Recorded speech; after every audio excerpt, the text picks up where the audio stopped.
അതിരപ്പള്ളിയിലുള്ള tour package എന്താ? മലക്കപ്പാറ, വാൽപ്പാറ, നല്ലമ്പടി, പുഞ്ചല, ചോളയാറ് നമ്മുടെ tour പാക്കേജുകളാണ്. Athirappilly, Pazhchal, Thumboormuzhi, destination management council. അപ്പോൾ ഇത്രയെല്ലാം ടൂർ പാക്കേജ് അതിരപ്പള്ളിയിൽ വന്നാൽ നമുക്ക് ഉണ്ടെന്നാണ് പറയണത്. അപ്പോൾ അതിൻ്റെ സീറ്റ് നമുക്ക് തരാമെന്നാണ് പറഞ്ഞിരിക്കുന്നത്. അപ്പോൾ അത് ഞാൻ കാണിച്ചു തരാം കേട്ടോ. അപ്പോൾ അവിടെ വന്നിട്ട് വിളിച്ചു കഴിഞ്ഞാൽ നമുക്ക് യാതൊരു ബുദ്ധിമുട്ടും കാര്യങ്ങളൊന്നും ഇല്ലാണ്ട് നമ്മളെ കൊണ്ടുപോകുന്നതാണ് ചേട്ടൻ പറയണത്. സാറാണ് ഈ ഉള്ള എല്ലാവരും സാറാണ് കൊണ്ടുവന്നതെന്ന് തോന്നുന്നു അല്ലേ? കോർഡിനേഷൻ. അപ്പോൾ അതിരപ്പള്ളിയിൽ സാർ കുറേ ടൂർ പാക്കേജ് കാര്യങ്ങളൊക്കെ പറഞ്ഞു തന്നിട്ടുണ്ടായിരുന്നു അല്ലേ? അപ്പോൾ അതുമായിട്ട് ഇപ്പോൾ കോണ്ടാക്ട് തന്നു കഴിഞ്ഞപ്പോൾ സാറിനെ ആയാലും വിളിച്ചു കഴിഞ്ഞാൽ സാറ് തീർച്ചയായിട്ടും ചെയ്യാം. നമ്മൾ തുമ്പൂർമൊഴി DMC ചെയ്യുന്ന പാക്കേജുകളാണ് മലക്കപ്പാറ, വാൽപ്പാറ തുടങ്ങിയ പാക്കേജസ്. അത് കൂടാതെ തൃശ്ശൂർ DTPC നേരിട്ട് ചെയ്യുന്ന പാക്കേജസ് ഉണ്ട്.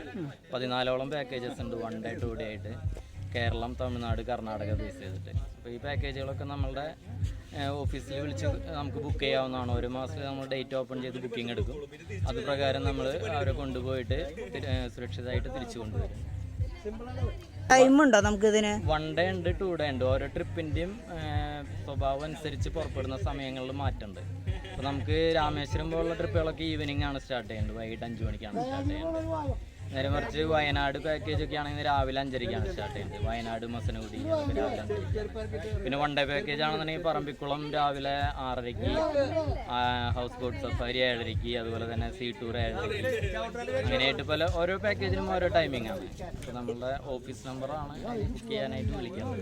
ഇതിപ്പോൾ സാറ് ഇപ്പോൾ അതിരപ്പള്ളിയിൽ നിന്ന് ഇവിടേക്ക് മാത്രമായിട്ട് വന്നാണോ അതോ വേറെ സ്ഥലങ്ങളിൽ പോയ ശേഷം പിന്നെ ഇവിടേക്ക് വന്നാണോ? ഇന്ന് വേൾഡ് ടൂറിസം ഡേ ആണ്. അതിൻ്റെ ആഘോഷത്തിൻ്റെ ഭാഗമായിട്ടാണ് നമ്മൾ വന്നിട്ടുള്ളത്. രാവിലെ അവിടെ ഒരു സ്റ്റേക്ക് ഹോൾഡേഴ്സായിട്ടൊരു സെമിനാറും കാര്യങ്ങളൊക്കെ ജോയ്സ് പാലസ് ഹോട്ടലിലുണ്ടായിരുന്നു.